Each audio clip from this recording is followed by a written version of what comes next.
What if I told you that one of World War II's most brilliant generals earned the respect of both his allies and enemies, despite fighting for Nazi Germany? They called him the Desert Fox, a nickname that perfectly captured his cunning, speed, and unmatched tactical genius on the battlefield. But behind the legend lies a man surrounded by contradictions, a loyal soldier who questioned his own cause, a hero to some, and a tool of propaganda to others. Was Rommel a villain in disguise, or a man desperately trying to do the right thing in the wrong war? Welcome to Lost Horizon. If you love history, then subscribe, like, and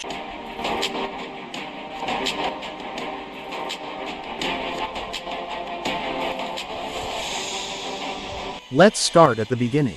Erwin Johannes Eugen Rommel was born on November 15, 1891, in the small town of Heidenheim, Germany. Far from being destined for war, young Erwin grew up in a middle-class family with a schoolteacher father. Believe it or not, his first dream wasn't even related to the military, it was engineering. But when he joined the German army at just 18, his life took a sharp turn. And it didn't take long for his talents to shine. During World War I, Rommel quickly stood out for his boldness and creativity on the battlefield. Imagine this. A young lieutenant leading just a handful of soldiers behind enemy lines, outnumbered but using speed and terrain to his advantage. At the Battle of Caporetto in 1917, Rommel captured over 9,000 enemy troops with only 150 men. Let that sink in. 9,000 to 150. He didn't just win battles, he redefined how they were fought. Fast forward to the 1930s. As Hitler rose to power, Rommel's star rose too. But here's the catch. Rommel wasn't your typical Nazi general. He wasn't a political fanatic or a party loyalist. In fact, he avoided the party entirely and focused purely on his role as a soldier. This sets the stage for the paradox that would define his life.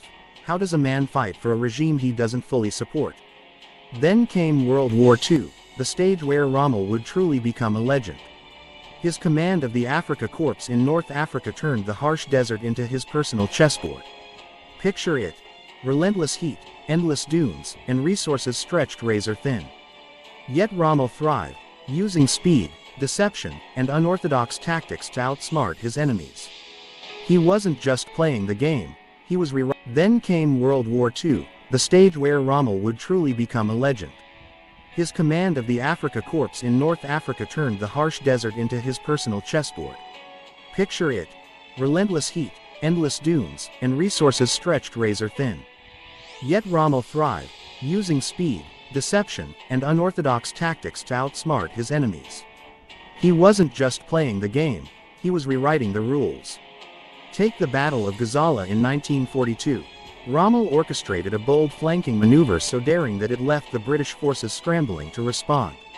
One of his tricks, strapping tree branches to his tanks to kick up dust and make it look like he had more forces than he actually did. It was psychological warfare at its finest. But it wasn't just his tactics that earned him respect, it was his humanity. Rommel treated prisoners of war with dignity and openly criticized the atrocities committed by other Nazi leaders. British General Claude Auchinleck once said Rommel was not only a great general but also a great man. How often do you hear an enemy say that? Yet for all his brilliance, Rommel's victories were fleeting.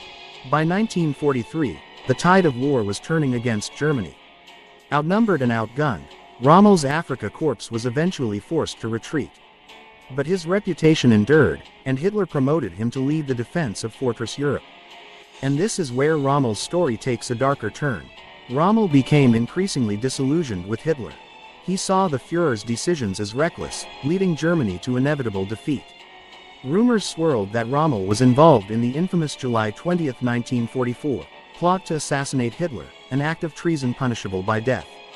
While his exact role remains unclear, one thing is certain: Rommel's loyalty to the regime was cracking. And then came the end, swift and tragic.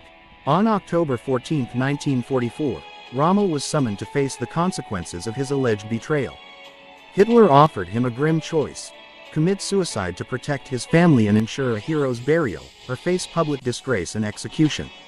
Rommel chose the former, taking a cyanide pill in silence. His death was announced as a heart attack, and he was buried with full military honors. A fitting farewell, or a cruel end to a man trapped by history? Rommel's life leaves us with more questions than answers. Was he a loyal soldier, a reluctant rebel, or simply a man trying to navigate impossible circumstances? Can we separate the man from the cause he fought for? One thing's for sure. Erwin Rommel's legacy isn't just about war. It's about morality, loyalty, and the choices we make when the stakes couldn't be higher. Before you go, what's your take on Rommel? Was he a misunderstood hero, a brilliant strategist, or just another cog in the Nazi war machine? Let us know in the comments. And while you're here, don't forget to hit that like button, subscribe, and check out our other videos for more stories that challenge what we think we know about history.